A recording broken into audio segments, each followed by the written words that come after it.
My name is Rachel, and 3 weeks ago, at the dinner that was supposed to celebrate my husband finally opening his own restaurant, a woman I had never seen in my life walked through the door, set her purse down on our table like she belonged there, and announced to a room full of our guests that the baby growing inside me wasn't his. She said it was her brother's.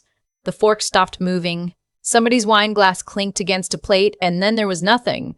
Just the sound of the air conditioning and my own heartbeat slamming against my ribs. And before I tell you what my husband did next, because what he did is the reason I'm even able to talk about this without falling apart, I want to ask you to do me one small favor. If you've ever had someone you loved choose to believe you when the whole world told them not to, hit that subscribe button and tell me where you're watching from in the comments. It would mean more to me than you know. Now, let me start from the beginning because you need to understand who these people were before you can understand what they tried to do to me. I grew up in Dayton, Ohio. My dad drove a delivery truck for 31 years, and my mom did the books for a dentist's office. We weren't poor exactly, but we were the kind of family that knew the price of everything. I remember my mother clipping coupons at the kitchen table on Sunday nights, her glasses pushed up on her forehead, a little stock of them held together with a paperclip. We took one real vacation my entire childhood, a long drive to Myrtle Beach where we stayed in a motel 2 blocks from the water, and my brother and I thought it was the most glamorous place on earth. That's the world I came from. Hard work, leftovers stretched into 3 meals, a quiet kind of pride that didn't need anybody else's approval. I met him, my husband, Daniel, when I was 26 and waiting tables at a steakhouse outside Columbus to pay my way through culinary school. He came in alone on the Tuesday, ordered the cheapest thing on the menu, and stayed 2 hours nursing a coffee and asking me questions about the daily specials like they actually mattered to him. I figured out later he just wanted an excuse to keep talking to me. He came back the next Tuesday, and the one after that. By the second month, I knew his coffee order and the way he tipped, which was too much every single time. And when I tried to give the extra back once, he just smiled and said, "You work harder than anybody in here. Keep it." What I didn't know, not for a long time, was that Daniel came from money, real money, the kind that has a name attached to it in this part of the state. His family owned a chain of car dealerships across 3 counties, plus commercial real estate, plus a lake house in Michigan I wouldn't see until much later. He never mentioned any of it.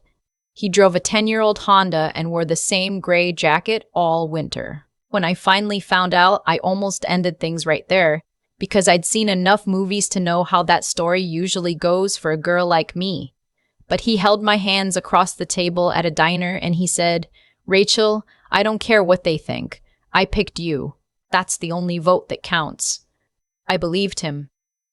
I want you to remember that, because believing him is what got me through what came next. His mother was a different animal entirely. The first time I had dinner at their house, this enormous brick colonial with a circular driveway and a fountain in Ohio, she looked me up and down the way you'd inspect produce at the grocery store and decide to put it back. She asked what my parents did. When I told her, she gave this little hum, this tiny sound in the back of her throat, and changed the subject to a charity gala she was chairing. His father was friendlier in a way that somehow felt worse, all big handshakes and loud laughter that never quite reached his eyes. And then there was his sister Vanessa, 2 years older than Daniel, who smiled at me with all her teeth and said, "It's so refreshing to meet someone so down to earth," in a tone that made it clear down to earth meant beneath us. For 2 years, they wore me down with 1,000 tiny cuts. A comment about my dress at Thanksgiving, a pointed question about whether I'd be comfortable at the country club. The time his mother accidentally seated me at the kids' table at a family event when I was 28 years old. I learned to laugh it off. I learned to dress the part, to soften my voice, to say less and smile more.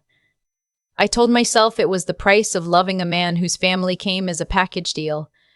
And Daniel, bless him, would squeeze my hand under the table and whisper, "Ignore them.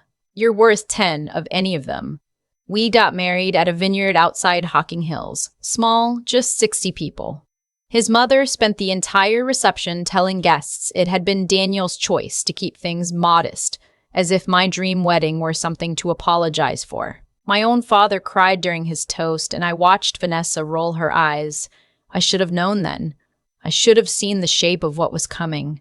But I was happy, and happy people don't go looking for knives in the dark. A year into our marriage, Daniel told me he wanted to do something on his own. He'd always dreamed of opening a restaurant, a real one, farm to table. The kind of place where the menu changes with the season and the chef knows every farmer by name. His family laughed at him. His father actually said out loud at Sunday dinner, "Why would you want to work like a peasant when you could just run the dealerships?" But Daniel didn't budge. He found a space in a renovated mill building, signed a lease using his own savings and a small business loan he qualified for himself, and he asked me to help him build it. Me, the girl from Dayton whose mother clipped coupons. We spent 8 months sanding floors and arguing over light fixtures and tasting sauces at 2 in the morning. It was the happiest I'd ever been. And then I found out I was pregnant. I'll never forget telling him. I'd hidden the test in a little gift box, the kind you put a piece of jewelry in, and I left it on his pillow. He opened it and just stared. And then he looked up at me with his whole face shining, and he didn't say anything for a long time. He just pulled me in and held me, and I could feel him shaking a little. We decided to announce it at the restaurant's opening dinner. A double celebration. The launch of his dream and the news that we were going to be parents. It felt like the universe was finally paying me back for all those years of biting my tongue. The opening was on a Friday in early spring. The restaurant looked beautiful. String lights, exposed brick, the smell of rosemary and roasting garlic everywhere. We invited about 40 people. Daniel's family came, of course, all of them dressed like they were attending a coronation. My parents drove 3 hours, and my mother kept touching the cloth napkins like she couldn't believe they were ours. I was 10 weeks along and just starting to show, wearing this soft green dress. And I remember standing in the middle of that warm, golden room thinking, this is the life I fought for. This is mine. We were between courses when the door opened.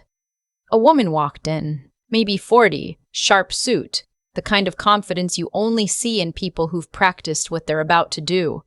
I assumed she was a late guest, maybe one of the food critics Daniel had invited. She walked straight to the center of the room, set her purse on our table, and turned to face the crowd.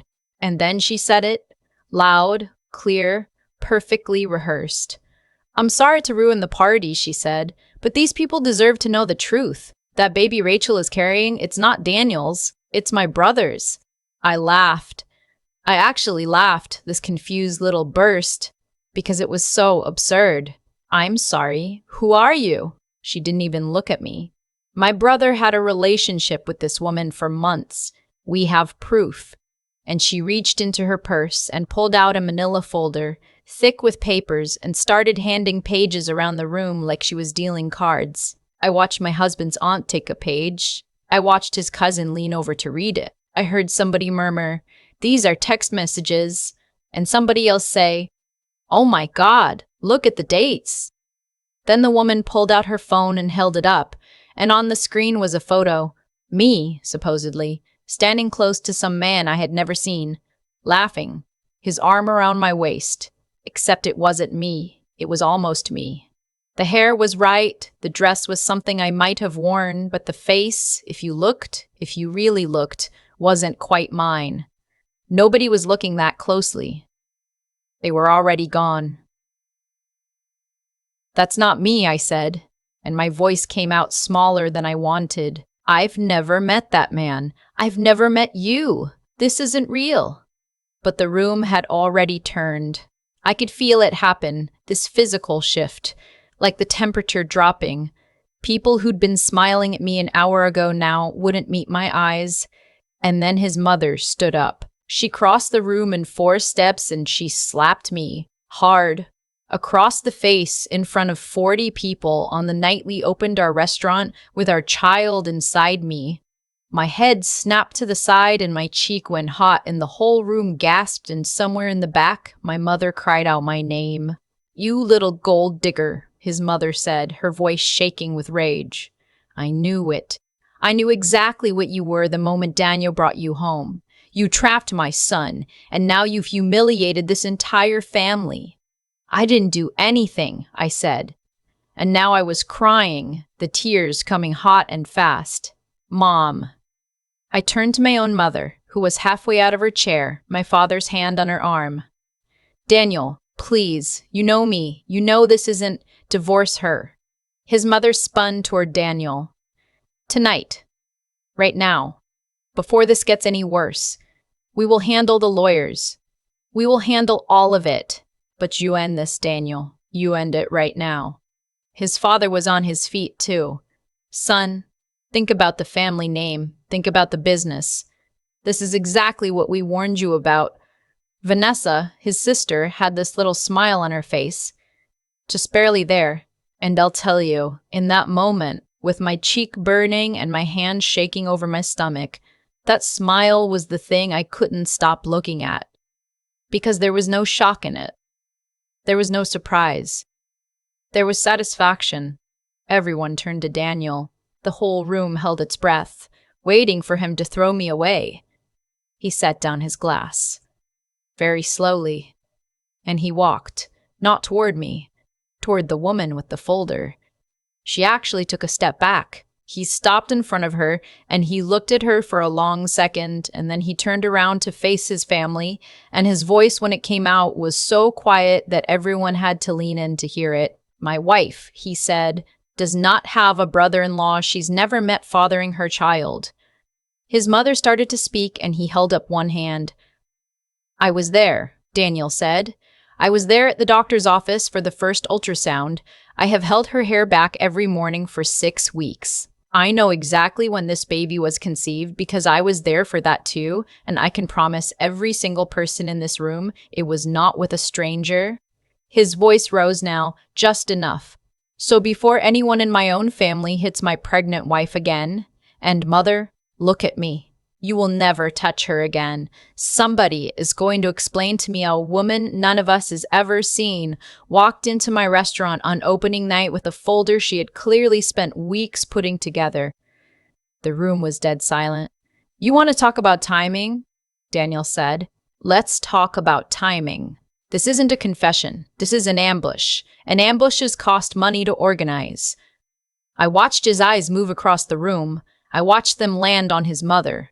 On his father, and finally, for just a second, on his sister, whose smile had finally fallen off her face. Daniel, his father said, and his voice had changed, gotten careful. You're embarrassing yourself. The proof is right here. Then you won't mind if I have it examined, Daniel said. He turned to the woman. What's your brother's name? She opened her mouth. Closed it. His name, Daniel said.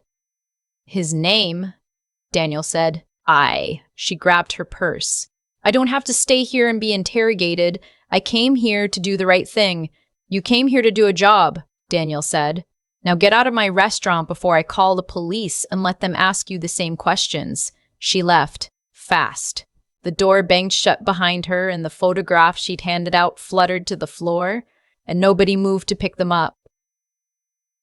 Daniel walked over to me then. He took my face in both his hands, the cheek that was still hot from his mother's slap, and he wiped my tears with his thumbs, and he said, just to me, just loud enough for me to hear, I know you.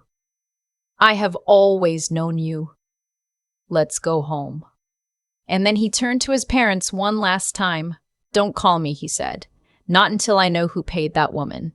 And when I find out, and I will find out, you'd better pray it wasn't anyone in this room. We left. My parents followed us out. I remember sitting in the passenger seat of his stupid old Honda, shaking so hard my teeth chattered, and Daniel just held my hand the whole drive and didn't say a word, because there were no words. Not yet. But here's the thing about my husband that his family never understood. They thought his quiet meant he was soft. They thought because he didn't argue at Sunday dinner, because he let his mother's cruelty roll off him, that he wouldn't fight. They had it exactly backwards. Daniel didn't waste energy on noise. When he decided something mattered, he went at it like a man digging a foundation. Patient. Relentless. All the way down to bedrock. He didn't sleep that first week. I'd wake up at 3 in the morning and find him at the kitchen table with his laptop, the blue light on his face. He started with the photograph. He had a friend from college who did graphic design work, and within 2 days, that friend confirmed what I already knew. The image was a composite. My head, or a head that looked like mine, stitched onto someone else's body in front of a background that, when they zoomed in, turned out to be a stock photo of a hotel lobby in Chicago, a place I'd never been. The text messages were next. They were screenshots supposedly between me and this brother, and they used my actual phone number, which scared me half to death until Daniel pointed out that anybody can type any number into a fake conversation. The giveaway was the area code on the brother's number. It traced back to a burner, one of those prepaid phones you buy at a gas station. Daniel paid a small investigator, a real one, a former cop named Frank who Daniel found through the restaurant's insurance guy, $800 to pull the records. The phone had been purchased with cash, but the woman who'd walked into our restaurant had used a credit card to book a hotel room 2 nights before, in her real name, because criminals are almost always lazier than you'd think. Her name was Karen Whitlock. She did reputation consulting, which is a polite term for the things people with money pay other people to do when they don't want their own hands dirty. And Frank, God bless Frank, pulled her recent payments. There was a wire transfer. $15,000, 11 days before our opening, from an account belonging to Vanessa, Daniel's sister. I was there when he found out. I watched his face when Frank laid the printout on our kitchen table. He didn't yell. He didn't break anything. He just sat there and looked at his sister's name on that piece of paper for a long, long time, and then he put his head in his hands, and my husband, this man who hadn't cried at our wedding, cried at our kitchen table over a bank statement. Because it's one thing to suspect your family doesn't love the person you chose. It's another to hold the receipt. It took Frank another week to fill in the rest, but the picture that came together was uglier than anything I'd imagined. It wasn't really about me. I was just a tool. Vanessa had been quietly furious for years that Daniel was the favorite, that he'd inherit the controlling share of the family business when their parents passed. With Daniel married to me and starting a family, that future was locked in. But a Daniel humiliated, divorced, his judgment publicly proven worthless, a Daniel who'd thrown away the family name on a gold digger and a baby that wasn't even his, that Daniel could be pushed aside. Their father had a clause in his will about sound judgment and protecting the family interest. Vanessa wasn't trying to break up my marriage. She was trying to break her brother's inheritance, and I was just the cheapest way to do it. And here's the part that still makes my stomach turn. Their parents knew. Not all the details, maybe, but Frank found an email, forwarded carelessly, where their mother had written to Vanessa, "If it gets her out of the picture, I don't want to know how." If it gets her out of the picture, that was me. The picture. Daniel spent 2 more days deciding what to do. He could have gone to the police, and a lawyer told us fraud and conspiracy were both on the table. He could have sued his own sister, but in the end, he chose something quieter and, I think, harder. He called a family dinner at the Colonial with the fountain. He asked me if I'd come with him, and he told me I could say no, that he'd understand, and I said no, I'm coming because I wasn't going to let them think they'd made me afraid to walk through their door. We sat down at that long mahogany table where I'd been insulted 100 times. His mother poured wine with a shaking hand. Vanessa wouldn't look at me. And Daniel reached into the bag he'd brought and he laid it all out, one piece at a time. The composite photo with the stock image next to it, the burner phone records. The hotel receipt with Karen Whitlock's real name. The wire transfer from Vanessa's account. And last, the email. He read it out loud. If it gets her out of the picture, I don't want to know how. And then he set it down on the table and he looked at his mother, and the silence in that room was the loudest thing I have ever heard. His mother started crying. "We only ever wanted to protect you," she said. "You don't understand the responsibility, the family, the stop." Daniel said. He wasn't shouting. He never shouted. You hit her in public while she was carrying your grandchild, and you knew. You knew it was a lie, and you slapped my pregnant wife across the face anyway. His father tried. Son, we can fix this. These accusations against your sister, Vanessa. Daniel turned to her. Do you have anything to say to my wife? And Vanessa finally looked up. And what she said? I will remember until the day I die. She said, it would have worked if he just had a little less integrity. Like the only thing she regretted was that her brother turned out to be a decent man. Daniel stood up. He took my hand. And he said the thing I keep playing over and over in my head, because it was so calm and so final. I have a family now, he said. She's sitting right here, and our child is on the way. And I'm looking at the three of you, and I am realizing I haven't lost anything, because you can't lose what was never really yours. He looked at his father. Leave the business to whoever you want. I made my own loan. I built my own place. I'll build my own life. I just wanted you to see, one time, exactly what you traded your son for. We walked out. The fountain was still running in the driveway. I remember that. Such a stupid, expensive thing, that fountain running in the cold for nobody. That was 3 weeks ago. The restaurant is doing well, better than well, actually.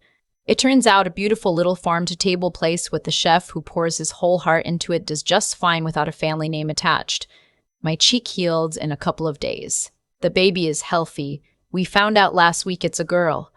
Daniel cried again, the good kind this time. I think a lot about the woman who walked through that door, and the sister who paid her, and the mother who knew. I used to lie awake, afraid of those people, afraid I'd never be enough for them.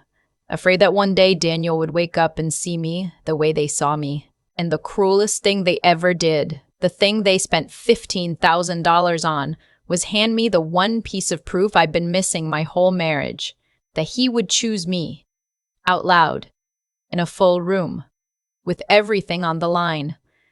I never needed his family to love me. I just needed to know for certain that he did, and now I do. So if you're out there and you're with someone who has to keep choosing you in the hard moments and not just the easy ones, pay attention to what they do when the whole room turns. That's the only proof that ever mattered. That's the only proof I'll ever need. I've thought about that fountain a lot since the night we walked away from it, running in the cold driveway, expensive and pointless, water going nowhere for nobody. That was the whole family, really.